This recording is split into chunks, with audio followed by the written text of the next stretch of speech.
a lot of threat nations love taking their troops and showing them doing these crazy martial arts and everything. And when I was a teenager and saw a Spetsnaz dude do a backflip and throw a shovel into a silhouette target, I thought that was the coolest thing in the world. But now that I've grown up a little bit and I've done a few things, been around the block a couple times, now I look at that stuff and think, wow, that is one of the stupidest things I've seen in a long time. And understand, while I'm ragging on martial arts and everything in this video, understand that I come from a martial arts background. I've studied about 6 different martial arts, everything from jiu-jitsu to boxing to kali to traditional kung fu stuff even as well. I really like martial arts from an individual perspective, and I think they have a lot of value.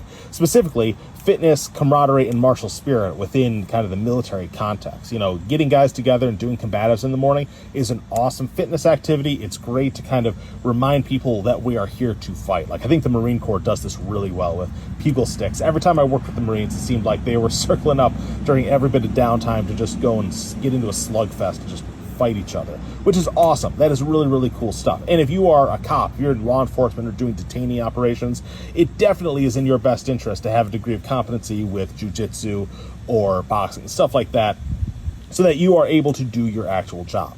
But when we see these really performative things by Russia, China, and other nations like that, where we see, you know, these guys doing like the Mulan style, everyone in a big grassy circle doing choreographed kung fu, or these really excessive kicks and backflips and throwing shovels, and there's fire and all this stuff for some reason. This is not effective combat training. Just fundamentally, this is not. There is a place for martial arts in the military world. This sort of stuff specifically, this performative choreographed stuff, is not effective stuff. And there's a reason why nobody in the MMA or any more competitive sport does stuff like this.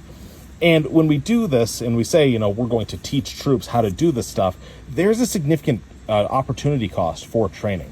Because when you see someone do a backflip and throw a shovel at a target 10 feet away, how long did it take them to do that? When they're getting really good at doing all this stuff and breaking bricks and everything, how many training days in a calendar year do you have to spend to get really, really good at that? And perhaps your time would be better spent at the rifle range or doing maneuver drills or understanding concepts like what you're doing here watching my videos.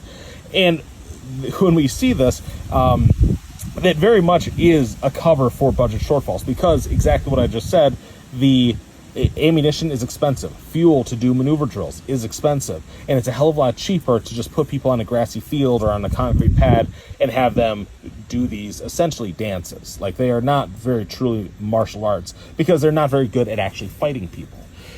And this is all well and good for saving money, and it also does a really good job of creating propaganda, because people see, wow, they can do all these crazy things, and the uninitiated, the more unexposed people to the more military side will be very impressed by it, which may even have some sort of deterrence perspective in people thinking, oh, we can't go fight them. Look, they just did a backflip.